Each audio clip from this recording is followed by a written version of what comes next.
नमस्कार भक्तों, जय श्री राम। स्वागत है आप सभी भक्तों का अपने YouTube चैनल में। आज की वीडियो में हम जानेंगे पाप मोचनी एकादशी से संबंधित संपूर्ण जानकारी, जिसमें जानेंगे पाप मोचनी एकादशी कब है, 14 या फिर 15 मार्च को, सही तिथि, शुभ मुहूर्त, पूजा विधि और धार्मिक महत्व के बारे में। व्रत पारण का शुभ मुहूर्त कब है, व्रत पारण कब और कैसे करें, 11 कब की है, संपूर्ण जानकारी आप सभी को एक ही वीडियो में प्राप्त हो जाएगी। बस वीडियो में लास्ट तक बने रहें और एकादशी से संबंधित संपूर्ण जानकारी प्राप्त करें। साल 2026 में पाप मोचनी एकादशी का व्रत 15 मार्च को रखा जाएगा। इस दिन भगवान विष्णु की पूजा, व्रत और कथा का विशेष महत्व होता है। मान्यता है कि इस व्रत को श्रद्धा और नियम के साथ करने से व्यक्ति को पापों से मुक्ति और भगवान विष्णु की कृपा प्राप्त होती है। एकादशी तिथि को बेहद पवित्र माना जाता है। यह तिथि भगवान विष्णु की पूजा और व्रत के लिए समर्पित है। पूरे साल में 24 एकादशी पड़ती है।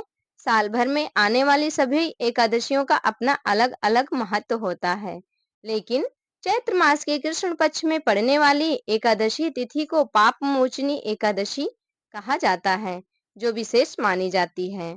इस दिन भगवान विष्णु का व्रत और पूजा करने से व्यक्ति को पापों से मुक्ति मिलती है और जीवन में सुख समृद्धि का मार्ग खुलता है। तो आइए जानते हैं पाप मोचनी एकादशी कब है। चैत्र मास कृष्ण पक्ष की एकादशी तिथि 14 मार्च को सुबह 8:10 पर शुरू होगी और 15 मार्च को सुबह 9:16 पर समाप्त होगी। क्योंकि व्रत के लिए उदय तिथि को महत्व दिया जाता है, इसलिए पाप मोचनी एकादशी का व्रत 15 मार्च 2026 रविवार के दिन रखा जाएगा। जो भी भक्तगण एकादशी का व्रत रखना चाहते हैं, व्रत रखते हैं, वो 15 मार्च को एकादशी का व्रत रखेंगे। पाप मोचनी एकादशी व्रत पारण का समय है।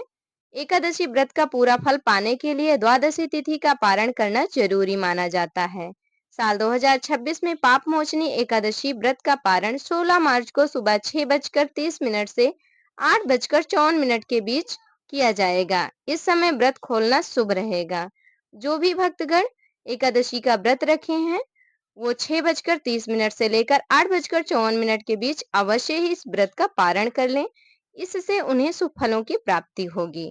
पाप मोचनी एकादशी पूजा विधि। इस दिन भक्तों को सुबह सूर्योदय से पहले उठकर स्नान करना चाहिए। अगर संभव हो तो किसी पवित्र नदी या तीर्थ स्थान पर स्नान करना अधिक शुभ माना जाता है। स्नान के बाद सूर्य देव को अर्घ्य दें और भगवान विष्णु का ध्यान करते हुए व्रत का संकल्प लें।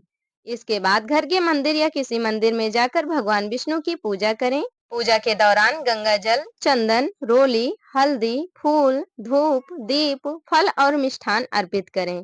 साथ ही पाप मोचनी एकादशी की कथा सुनना या पढ़ना और अंत में भगवान विष्णु की आरती करना भी शुभ माना जाता है।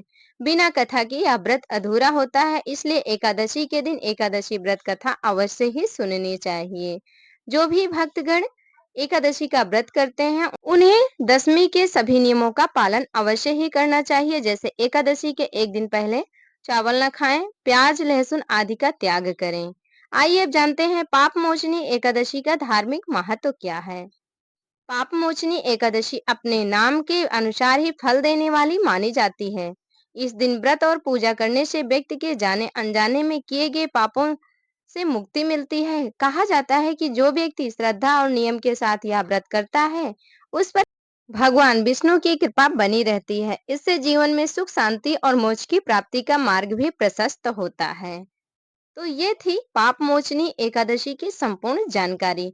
आप सभी को कैसी लगी कमेंट करके जरूर बताना और कमेंट बॉक्स में जय श्री हरि विष्णु लिखना बिल्कुल भी ना भूलना। वीडियो अच्छी लगी हो तो लाइक कर दें, चैनल पर नए हो तो सब्सक्राइब कर लें। हमारे साथ जुड़े रहने के लिए धन्यवाद। प्रिय भक्तों, आप सभी पर भगवान विष्णु की कृपा सदैव बनी रहे, इसी मनोकामना के साथ ये वीडियो यहीं तक थी। मिलेंगे अगली वीडियो में फिर नई नई व्रत कथाओं के साथ, नई नई जानकारी के साथ। तब तक के लिए प्रेम से बोलिए जय श्री हरि विष्णु।